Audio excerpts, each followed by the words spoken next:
That's a little taste of Watch Me Go from the Falling Again EP by our featured guest, Dauzat St. The pairing of two incredible talents, the vocals of Heather St. Marie and the guitar and vocals of Matt Dauzat. The two Louisiana natives have found a home in Los Angeles, but have been road warriors over the last 4 years, touring with the Marshall Tucker Band, Pat Benatar and Neil Giraldo, as well as the Grammy Award winning Rick Springfield. And speaking of Grammys, Dauzat St. Marie's latest single, Where Were You?, landed on Grammy ballots in 3 different categories this year for Song of the Year, Record of the Year, and Best Pop Duo. If you're not familiar with them, it's okay. You will be soon, as they get ready to embark on a nationwide tour as we enter the post-pandemic world. With lots of exciting new music and a new album on the way, I had the pleasure of catching up with them before they launch into the stratosphere to find out what inspires them, how they create such meaningful music, and a life-altering experience that has brought them closer together and much closer to their fans. Here's how our conversation went. Well, welcome to our June 2021 podcast. I'm happy to be joined by Heather and Matt, the incredible talents behind Dauzat St. Great to have you both here. Thanks for having us. Thanks We're excited. And you nailed the name, the pronunciation. Nailed it. Awesome. The two of you have known each other for quite some time. How did you first meet, and what were those initial impressions like? Well, I moved from South Louisiana, almost as far south as you can get, right on the Gulf of Mexico, up to North Louisiana for college. And I'd heard about, I guess with my speaking voice, people were always like, you should be a singer, you should be in a band. And I always thought, there's better things to do with your time. But I wanted something to do. I mean, I knew no one there. And I heard this kid in high school, was putting a band together. And so I went out there to audition. And, it was a rock band. And so at first he was kind of like, are you sure you want to do this? I said, yeah, let's just try. I came all the way out here. Let's do it. And then when he heard me sing, I'm so loud, I'm Cajun. I'm just very loud. And he said, I think we've got it. So, yeah, we've been just singing together ever since. What were some of your top musical influences growing up? And who are some of your top influences today? Definitely for me, like Freddie Mercury was amazing, and my dad and I would sing it all the time when I was really, really little. And what is his name? Oh, we just realized. I just found out this weekend, a huge influence on me. His last name is Carrick. He was a singer for Mike and the Mechanics. Paul Carrick. Paul Carrick. And I realized, when it would come on, I would just sing my heart out. And I think we have the same vocal range. So honestly, he taught me a lot of how to sing, just really bringing it and the huskiness in the voice. And, it's kind of funny that I guess I never knew that he was a huge influence on me. Matt, how about you? For me, growing up, I had brothers who were 10 and 11 years older. So I grew up listening to their records. It was a lot of Black Sabbath, Led Zeppelin, Boston actually was a huge one for me. And you can kind of hear that now because the cool guitar riffs and then, the vocal harmonies and just the song structuring. I think Boston was actually really huge for me. Yeah. Black Sabbath for the attitude maybe. Yeah. And I think what brought us together too was Alice in Chains. Yes. With the vocal harmonies and the dark melodies, we really, That was probably the common, yeah. Alice in Chains. So we would play, while we were writing songs and didn't have our own, we would play coffee shops and just basically do Alice in Chains unplugged. A lot of that. It was kind of fun. That is cool. Yep. Yeah. That's how we got our start. Before we were able to put a band together, we were just an acoustic duo. And then we put the rock band together and we toured like crazy and had a great run with that. And so Dauzat St. is more of a full circle moment. It kind of got back to our roots and we're kind of exploring that, more now. Mm-hmm.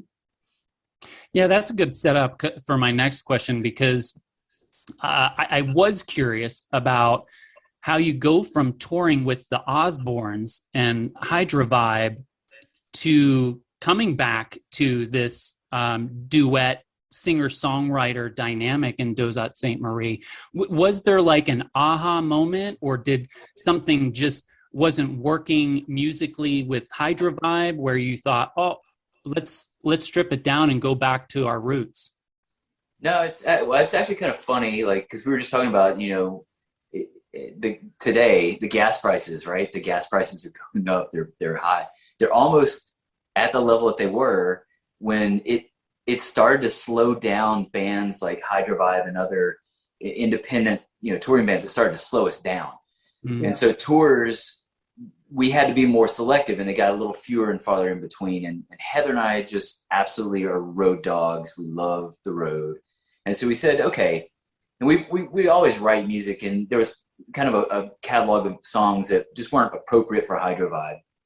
And so we started exploring. It's like, well, what if we get back to doing the kind of the acoustic duo thing, and then we can maybe pepper in little tours in between band tours, and that way, it kind of satisfies that the need to be moving. Yeah.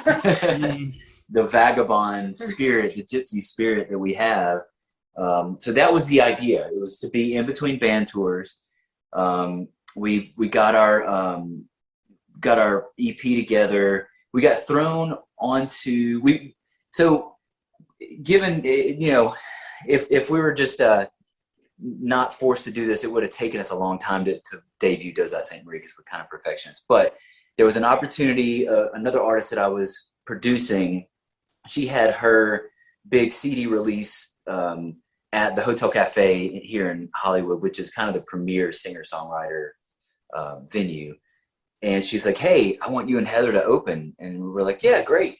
And then, after we're like, oh crap. What did we just sign up for? We're not ready for this. We don't have our show together. Our record is not really together. So we put it all together. And then true to form, we're like, well, if we're going to get, our show together, if we're going to get a CD together, let's just put a whole tour together. And so we just kind of launched us into it. And then doing that first tour, it was apparent that Dauzat St. was going to have a different trajectory than Hydrovibe ever did. Hydrovibe was always slow and steady and was always good. Dauzat St. rocketed quickly. And we were quickly picked up, by Rick Springfield after that first tour. He said, hey, love what you guys are doing. You guys are welcome to open any of my solo acoustic shows. And we said, great, sign us up. We'll do every single one of them that we can. And all of a sudden now we're jet setting around with Rick Springfield doing, he does the super adult touring where he flies out like on a Thursday and plays like really big shows, Thursday, Friday, Saturday, maybe Sunday, and then flies home. And so we're flying around with him doing that stuff. So it's just a complete different trajectory, but it's been fun. It's actually scarier and harder than Hydrovibe. Oh yeah. Because, when you've got a full band behind you and the lights, if you're out of breath, you can kind of sneak one in. You can fudge a little bit here and there. It's terrifying to get up there with nothing going on but two voices and a guitar. Well, Right. Matt's very good at the percussion with his feet and all, but really, there's nothing to hide behind. If you hit a bad note, everyone knows it. So it's more challenging, which we like. It's definitely made us better, I think, and stronger vocalists for sure. Yeah, I don't want to say that we were kind of complacent, but with the band, and we were pretty much top of our game, and there wasn't like lots of room for improvement. So stepping back into this has made us better musicians for sure, quickly. Mm-hmm. And so it's been fun and constantly trying to challenge ourselves. Now we're trying to incorporate different instruments. With the pandemic, we got a banjo, mandolin, harmonicas, French horn, and so we're just trying to like always grow as musicians. And then that stuff makes you better at whatever your normal instrument. Like for me, guitar. Playing, like getting good at banjo is maybe a better guitar player. Right. What do you think the key is to having a long-lasting creative partnership? I think early on we learned that you have to put the ego aside. Matt is really, really good at writing lyrics. Mm-hmm. And, I'd sit there with him and I'd write some and he'd write. And then it would be like, well, his are better. But then I'd be like, well, I'm the singer, these are my lyrics. Let's do mine. Then I had to realize, like, it's not about that. It's about the song. you know. And so sometimes I'll come to him like, hey, I've got this whole thing and I'm inspired, and boom, he's like, that's perfect. Or other times it's like, maybe you need to work on this part. And so I think with that, we really run things by each other, and it's not, the ego's gone completely. It's just all about the song. Yeah. Serve the song, not the ego.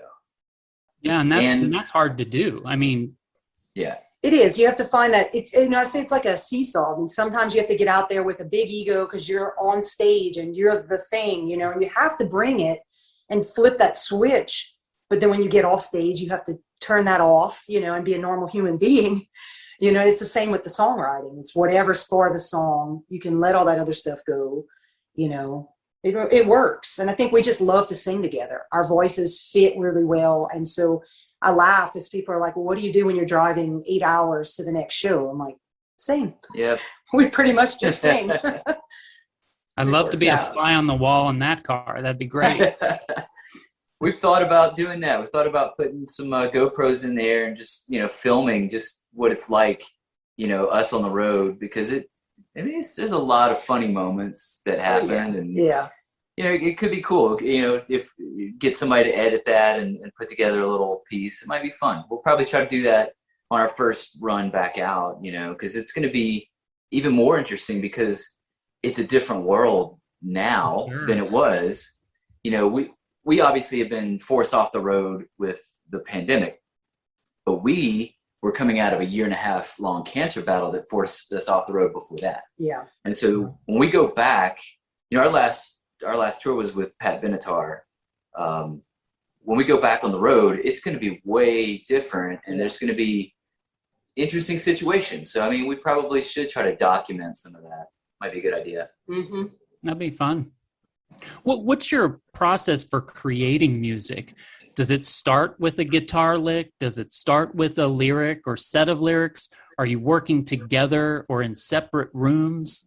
The answer is yes. All of it. Yeah. Each one comes differently. You know, sinking down, he got some new gear one day, and he's like, hey, you want to come hang out at the studio? I'm just kind of learning this piece of gear. I'm like, okay. And he's just riffing on this thing. And I'm like, hey, wait, keep going. And within 30 minutes, I had a great chorus and the beginnings of a verse.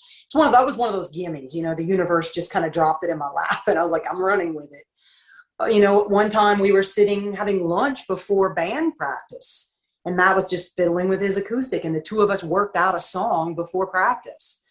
Other times, you know, it's like, there's one song, Overthinking, which is very appropriately named. How long have we been working on this song? We've re-recorded it 5 times. Overthinking. It's a song that's coming. It's a single that should be coming within the next few months. We had it done finally. Yeah.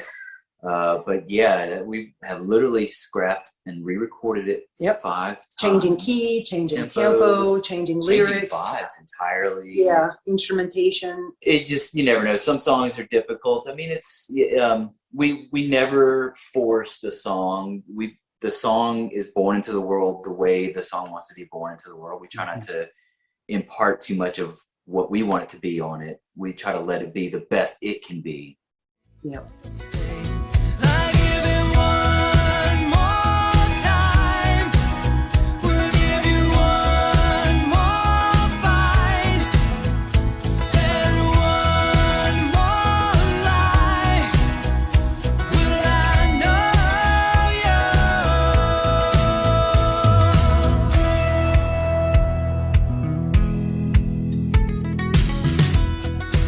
Let's talk about your covers for a second. You mentioned Pat Benatar. You did a cover of one of her songs. You nailed it. Nothing But Thieves. Thanks. Nailed it. Cyndi Lauper. Not a problem. But my favorite has to be your latest, Robbers, the 1975 song, because it's interesting lyrically, it's terrific musically, and to me, it's such a great fit for the two of you because it has the great guitar riffs with the powerful vocals and harmonies that I feel are quintessential Dauzat St. mah-ree. What's your thought process for taking on a cover? Is there something specific you look for, and how did Robbers fit that mold? Well, I mean, I got on a really big, I'm an obsessive music consumer. I'll get on a kick with a band, and then I just have to listen to that and nothing else until I can't listen anymore. I did it with Nothing But Thieves, and I definitely did it with 1975. And so I think that, you know, I'm in the house, I'm singing and just singing it and listening, and Matt will finally like pick up an instrument and start playing it because he'll learn it for me. He always jokes, I'll learn it for you. Whatever you want, I'll learn it for you.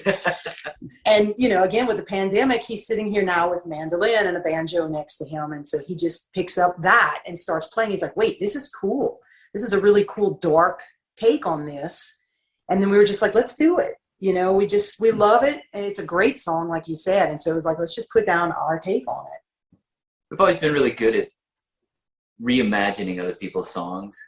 And we have a lot of fun with it. You know, a lot of times we don't treat it like covers, you know, per se. It's a reimagination of the song and try to do it justice and try to make it Dauzat St. Robbers was different. It was fun. I mean, obviously, you know, with all the banjo and the mandolin going, you've got those two, you know, with some very interesting parts and guitar, the drum and bass groove. I don't know, this thing just took a different life. That's kind of one of my favorite productions. Yeah, me too. So far, it's just fun to listen to from top to bottom. It's a good time. Proud of that one. Absolutely. Common Ground is another incredible song. And it has this connection with our current socio-political environment. What was the inspiration behind it? What are you hoping to convey with the song? Well, I think the concept behind the lyrics started before where we are now. So we started seeing a long time ago a huge divide. So, you know, we as independent musicians, we have to be on social media all the time. We have to be on top of it. So, and we tour this country a lot. So, you know, we're probably divided down the middle. 50% are, you know, red leaning, 50% are blue leaning, or whatever it is. But we started seeing this divide happening, playing out on Facebook long before where we are now, which is the divide has grown, you know, farther and farther. So the Common Ground was really written more as a cautionary tale, you know, just saying, hey, you know, we've got to find common ground because, you know, the far right or the far left, that's not where progress happens. The progress happens somewhere in that common ground when we're all working together. And the common ground's not that hard to find. It's just, you know, becoming grayer and grayer every day as the divide grows. But it was written more as a cautionary tale. But when it was released, it was obviously kind of seen as more of like holding up a mirror to what was, you know, happening at the time and what is happening now. So, but yeah, I mean, that's what it's about. It's literally about common ground and how we need to find that common ground to make progress, you know, as a society. We're in it together, in it together, all for worse or for better. We got to keep moving on. We've got to keep moving on.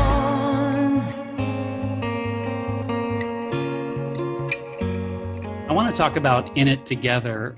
It comes from a very deeply personal place. It's such a powerful song, a powerful message. And I want to hand it over to you, Heather, to share however much you'd like to share about your experience, the outpouring of support, and how the song came to be. Sure. So as Matt mentioned, we were out on tour with Pat Benatar. And I mean, we were on the top of the world, you know. It was amazing because every night she's talking about, you know, oh my gosh, how amazing are they? And everyone's running to buy the CD, and it was fantastic. Towards the very end of the tour, probably like a week or so before we were back in California, I was showering and I felt a lump, and I said, you know, Matt, I don't know about this. And he said, I can see it. You need to get that checked out. And so I called my doctor and said, I'll be in on this date. And he was basically like, come in the day after you're in LA, you know, I'll get you in. We're going to get that checked out. And I kept thinking, you know, it's going to be nothing. In the past, I'd had like a little hormonal kind of cyst, and it was nothing. It went away. And so I kept saying, oh, that's what it's going to be. It's fine. I'm young. It's fine. It's not going to be anything. and it escalated very quickly. And within a week, we found out that I had cancer. And so, you know, it was awful, you know, I mean, like, for the first time, like, everything was like tunnel vision. I couldn't hear anything. I couldn't see anything. But then I guess, you know, you learn from touring independently. Sometimes you don't know if you're going to eat that day. You don't know where you're going to sleep, you know. So I thought, okay, we've been through some crazy stuff. We're going to get through this. So just take a deep breath and just put one foot in front of the other, you know, and we'll figure this out. And so that's kind of the attitude we took. And we weren't really going to say anything, but we started having to cancel shows. And it was actually Rick Springfield who was like, hey, what's going on? You know, why are they canceling? They're always up for a show. And so we had to kind of tell management, and, you know, it was like, all right, what do we do now? People are going to notice because we're always on the road. And so we just decided to do a 180 and just make it public. Because I figured, you know, if there's something that's going to come out of this, we can turn it into something positive by maybe helping other people. Because as we're learning, I mean, you don't know much. You know, I didn't. You don't really make a habit of learning about all these different cancers until you're in it. And when we're talking to the oncologist, and she's like, 1 in 8 women are going to be diagnosed with breast cancer in the United States. And that was shocking. And so that was when we were like, well, let's just at least get people aware of this. And so we started, you know, we made the announcement and posted it, and immediately so many women and young ladies, you know, hitting us up, you know, I've been putting this off, or, you know what, I didn't think I was ready for a mammogram, but I'm going to go get one. And so we were excited about that. And we had at least 3 people come back and say, I was diagnosed with cancer because I went and got my mammogram because of you. And so that's when we realized we could actually save lives, you know, and it became a bigger thing than us, you know. And so we're going through all of our treatments and, you know, trying to be positive and find something, you know, always just find something to laugh about or be happy about. And strangers, it was just a beautiful experience, ironically. I mean, you wouldn't think that, but it's like cancer can be beautiful, parts of it. There were strangers that would just walk up to me on the street because I had no hair. And it was like, you know, how are you? I'm going to pray for you, you know. Or, you know, the guy, when we finally were shopping for wigs, and, you know, he was like, I went home and thought about you all night, and I made this one, colored it and cut it because I thought it would look good on you. And it was, he nailed it. It's my beautiful pink wig that you might see in photos of me. And I'm like, oh my gosh, like, I feel beautiful in this. And it was specifically for me, you know. Or people walking out of the doctor's office, hey, you, I don't know who you are, but you're in good hands with that doctor. I have her too, you know. And it was beautiful. And that's what we wanted to bring to people and say, this is a club you don't want to be in, but you've got a lot of support. And there are so many people who've either gone through it or know someone who's gone through it, you know, or love someone who's, you know, passed away from it. So we just wanted to kind of bring that out. And so that when we finally were out of the whole, you know, mind fog and everything, and creativity started swirling again, we started writing, and In It Together was the first song we wrote together. So it was powerful for us, and it was very powerful to put out there. You know, and then we have a team of people that we've been friends with forever who we talk to, and we're like, we really need to do a music video for this. I mean, this is big, and we feel like it could grow wings and just really spread out there and help a lot of people. And they joined in, and we got a bunch of beautiful women who all were touched by it to volunteer time. And it was asking a lot. It's like, you know, a friend of a friend had a van, and he drove around as a delivery guy, but he barely speaks English. But he was like, he'll do it. So we're telling these girls off of Instagram, just get in this van with this guy before daybreak, and he'll drive you out to the desert, and we're going to all shoot a video. No questions Super asked. sketchy. Right. Sounds totally like no way, but they did it, and it was beautiful. And so I was one of the 8 women in the video. So it was, again, the 1 in 8 symbolism. And it was just a beautiful experience of just sharing and support and love. And that's what we hope people take from that, is that out of even the ugliest can be something really beautiful. Incredible story. What can our listeners do to help? I know that you have a connection, I think, with the American Cancer Society. Is that right? Yes. So, you know, again, with the video, we thought, you know, let's just approach them, and we just kind of threw out the Hail Mary and hit them up, and we're like, you know, we want to partner with you.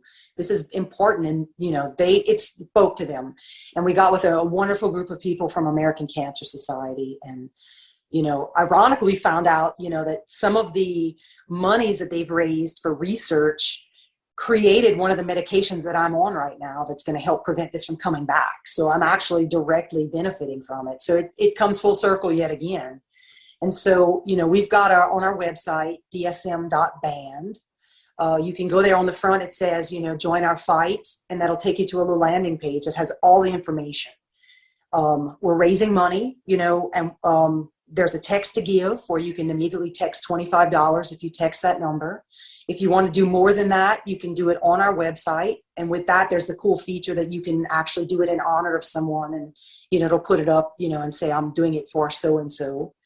If it's more than $300, I believe, we ask just to please go ahead and donate it directly to them. There's an mailing address where you can write a check. And then that way you get the check back as a receipt. I think after 300, the government asks for a receipt because all of this is tax deductible.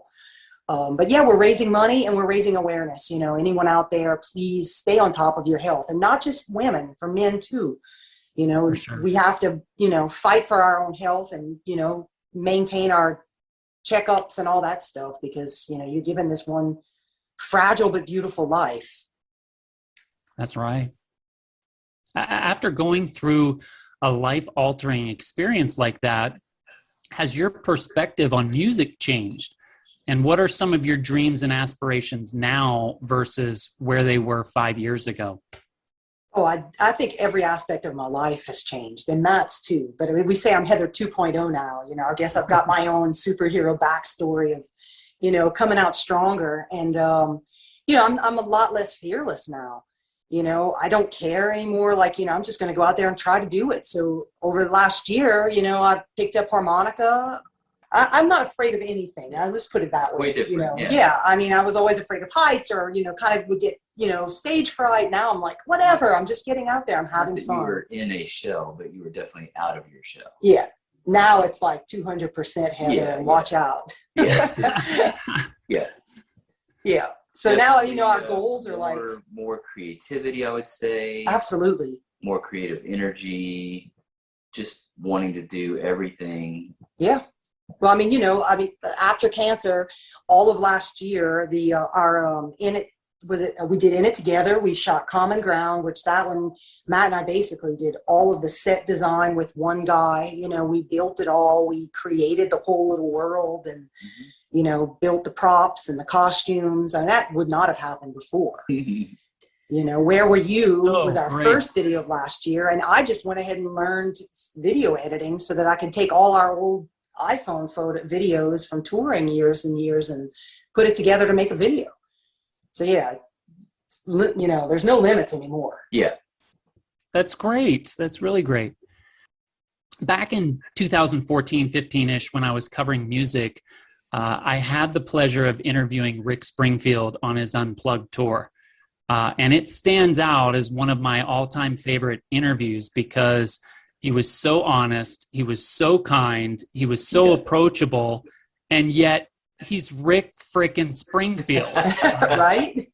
It's amazing. What was your fondest memory working with him? Well, one that stands out, again, like Matt said, we were doing these like weekend runs and come back. And so we'd come back and we're just exhausted and, we're kind of hanging out on the couch and getting ready for the next weekend. And we see him and I was like, hey, I saw the video footage on the back change today from last night. He's like, oh yeah, I stayed up in the hotel room and did that last night. And you guys got to check out this song. When we were home, from Monday to Wednesday, I wrote this song in the studio and got all this done. We're like, oh my gosh, he's really kicking us. Like with energy levels and productivity, that guy just doesn't stop. It's crazy. It's amazing. But his work ethic is insane. And he's golden. Really, he was one of the first, like I said, he noticed that we were canceling shows. And when his manager told him what was going on, he was on a plane and emailed immediately or texted and was just like, you guys, I'm so sorry to hear this. Hang in there. You're strong. You're going to beat this. And when you're ready, you've got a place on stage with us again, anytime. And true to his word, he's just a great, great human being. Absolutely agree.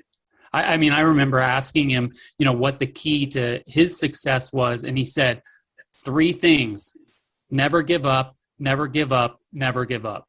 Yep. I love it. Yeah. He's fantastic. It's been fun touring around with him. It's always something. Yeah. Getting into all kinds of stuff. It's great. We've all been sheltering at home a lot more over the past year. What are some of your favorite things to do in your free time at home that don't involve music? Well, I've gotten into painting again, and I'm just loving it. It's almost a meditative thing. I've been doing abstracts, and you just kind of let my mind wander and let my hands just go where they're going to go. And it's so relaxing and peaceful to do that. And then at the end, you have something. Like I tell people, the best way to fight being down or depressed is to create. Because we're really good at, all of us as humans are really good at consuming.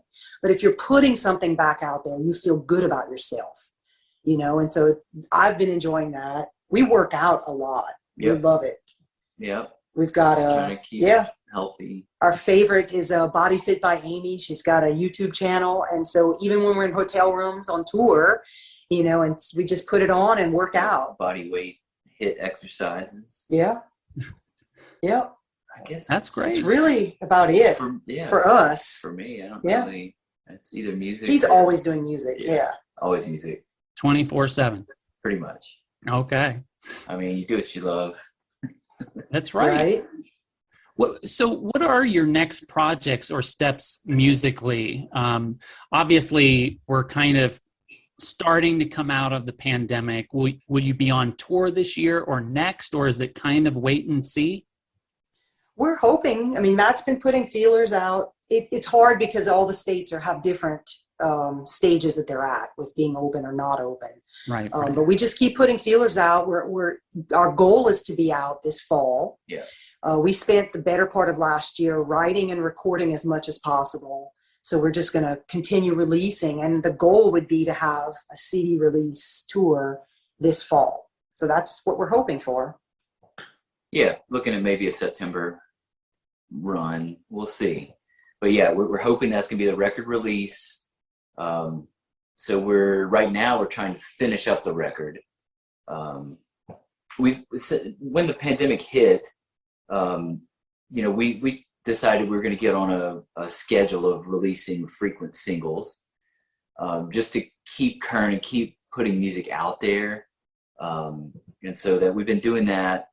And so we've got several in the kind of in a container ready to go. We have some more covers coming, but yeah, we're trying to finish up our record so we can package that up and be ready for a fall run. Yep. We got some surprises. We got some things up our sleeves. We like to keep people guessing. That's super exciting. You two, thank you so much. It really was an absolute pleasure. And, once the pandemic clears up and we can get back to, watching live music, we're certainly going to be looking forward to seeing you guys on the road. So thank you so much. Thank you very much. We're looking forward to it. Yeah. That's kind of where we belong. If you'd like to learn more about Dauzat St. head on over to their official webpage. It's dsm.band. That's dō-zaht.band or dsm.band. You'll find all kinds of videos for their music. You can sign up for their mailing list to learn where they'll be playing next on tour. And most importantly, you can help in the fight against cancer through the American Cancer Society and the In It Together campaign.